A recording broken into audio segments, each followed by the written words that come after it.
এদেশে যতদিন পূর্ব আকাশে সূর্য উদিত হবে, পশ্চিম আকাশে সূর্য অস্ত যাবে, ততদিন মিনার থেকে মসজিদের মাইক থেকে আল্লাহু আকবারের ধ্বনি উঠবে।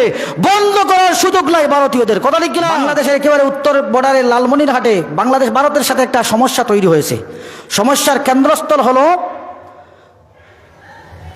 ব্রিটিশরা যখন এই দেশ শাসন করেছিল 1931 সালে লালমনিরহাটে বাংলাদেশের সবচেয়ে বড় বিমান বাহিনীর একটা ঘাঁটি করেছিল। 4,500 একর জমিন, 4,000 একর জমিনে বিশাল বড় একটা ঘাঁটি। 47-এ যখন আপনার দ্বিতীয় ওয়ার্ল্ড ওয়ার সেকেন্ড হয়, দ্বিতীয় মহাযুদ্ধ হয়, তখন ব্রিটিশরা চলে যায় এখান থেকে। এই ঘাঁটিটা পরিত্যক্ত থাকে। 1971 সালে বাংলাদেশ যখন স্বাধীন হয়, 72 সালে শেখ মুজিবুর রহমান সেটা আবার স্টার্ট করার চিন্তা করেছিলেন, কিন্তু ভারত বলছে না, আমার বর্ডারের একেবারে পাশে, এটা আপনাদেরকে দিব না, এভাবে করার দরকার নেই। আবার জিয়াউর রহমান সাহেবও চেষ্টা করেছেন। গত 16 সালেও বিগত প্রধানমন্ত্রী শেখ হাসিনা সরকার, তারাও চেষ্টা করেছিল, কিন্তু ভারত বাধা দিয়েছে।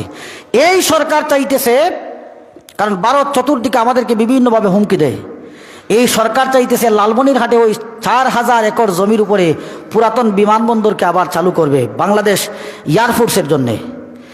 এই কারণেই ভারত বলতেছে মাত্র 2 মিনিট লাগবে ভারতে হামলা করা। বাংলাদেশ থেকে বিমান বাহিনীর বোমারু বিমান 2 মিনিট লাগবে ভারতে আক্রমণ করার জন্যে। এটা তাদের দুশ্চিন্তার কারণ।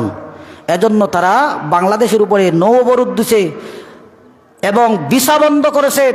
এমনকি পশ্চিমবঙ্গ মমতা বন্দ্যোপাধ্যায় বলেছে বাংলাদেশে শান্তিরক্ষী মোতায়েন করা হোক। নাউজুবিল্লাহ বলুন। শুধু তাই না, ও বলেছে যে বাংলাদেশে মোদী সরকার যেন হস্তক্ষেপ করে। আপনারা দেখছেন গত সপ্তাহে তারা লং মার্চ করছে বাংলাদেশমুখী। তারা বাংলাদেশমুখী। চলো বাংলাদেশ। আমাদের সীমান্ত এলাকায় যে সমস্ত মুসলমান ভাইরা আছে, তারা সবাই বলেছে আসো আসো, তোমাদের ফুলাতা আসো, তোমাদেরকে সবগুলোকে আমরা হাফাতা করে দিব। ফুলাতা বুঝতেছেন তো?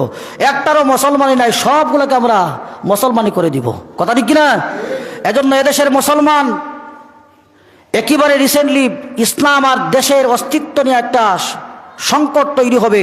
প্রত্যেকটা মুসলমান সেখানে মুজাহিদের ভূমিকা পালন করা লাগবে যদি সমস্যা তৈরি হয়। কারণ ভারত চাইতেছে বাংলাদেশকে দখল করবে, আর বাংলাদেশের সুকুটি মুসলমান তার জীবন দিয়ে হলেও দেশ মাতৃকা ইসলামকে রক্ষা করার প্রস্তুতি নিবে। কথা ঠিক কিনা? আমরা সবাই প্রস্তুত না? আরে এটা কাশ্মীর নয়, এটা বাংলাদেশ। কথা ঠিক কিনা? এটা কাশ্মীর না, এটা বাংলাদেশ। 17 বছরের আবর্জনাকে মাত্র 37 দিনে যারা ক্লিয়ার করেছে, এরা ভারতকে ক্লিয়ার করতে সময় লাগবে না। কথা ঠিক কিনা? প্লাস পয়েন্ট আছে, কারণ তারা 2 লক্ষের উপরে সেনাবাহিনী বাংলাদেশের বিরুদ্ধে মোতায়েন করতে পারবে না। তা আমাদের বাংলাদেশ সেনাবাহিনী 2 লক্ষ যদি তারা ভারত ছাড়ে, বাংলাদেশের সাথে পারবে না। কারণ পাদুয়ার যুদ্ধ হয়েছে, বড়াইবাড়ি যুদ্ধ হয়েছে, প্রত্যেকটা যুদ্ধে বাংলাদেশ বীরত্ব দেখিয়েছে, কয়েক শতকে মেরে ফেলে দিয়েছে। সুবহানাল্লাহ বলুন। এজন্য আমাদের দেশ যদিও গরিব দরিদ্র, স্ট্যান্ড গান নাই, মেশিন গান নাই, বিমান নাই, ইমান আছে। সুবহানাল্লাহ বলুন। কারণ আমাদের দেশের হিন্দুরা যখন চাকরি করে তখন তাদের এটা হয় চাকরি। মুসলমান যখন বর্ডারে থাকে তখন এটা হয় শাহাদতের তামান্না। সুবহানাল্লাহ বলুন। প্রত্যেকটা মুসলমান যুদ্ধ করে থাকার জন্য না, আল্লাহকে পাওয়ার জন্য। যে বর্ডারে যদি আমি সেফ দেই, মুসলিম কান্ট্রিকে যদি বাঁচাই, তাহলে কি হবে? আল্লাহর জান্নাত পাওয়া যাবে। এজন্য মুসলমান যখন লড়াই করে তখন ইমানটাকে সামনে নিয়ে, জান্নাতের তামান্না নিয়ে মুসলমান লড়াই করে। সুতরাং তারা যদি আশা করা যায়, আমরা যদি সবাই ঐক্যবদ্ধ থাকি, ইনশাআল্লাহ বাংলাদেশকে কিছুই করতে পারবে না। আল্লাহ যেন আমাদেরকে তৌফিক দেন, আমরা যেন এই দেশ আমার মায়ের মতো। কথা ঠিক কিনা? এখানে আলো বাতাসে আমরা বড় হয়েছি। এখানে যতদিন একটা জিনিস ভালো করে জানার দরকার, হিন্দু বৌদ্ধ খ্রিস্টান সবাই আমরা বাঙালি। কথা ঠিক কিনা? এদেশে যতদিন পূর্ব আকাশে সূর্য উদিত হবে, পশ্চিম আকাশে সূর্য অস্ত যাবে, ততদিন মিনার থেকে মসজিদের মাইক থেকে আল্লাহু আকবারের ধ্বনি উঠবে। বন্ধ করার সুযোগ নাই ভারতীয়দের। কথা ঠিক কিনা?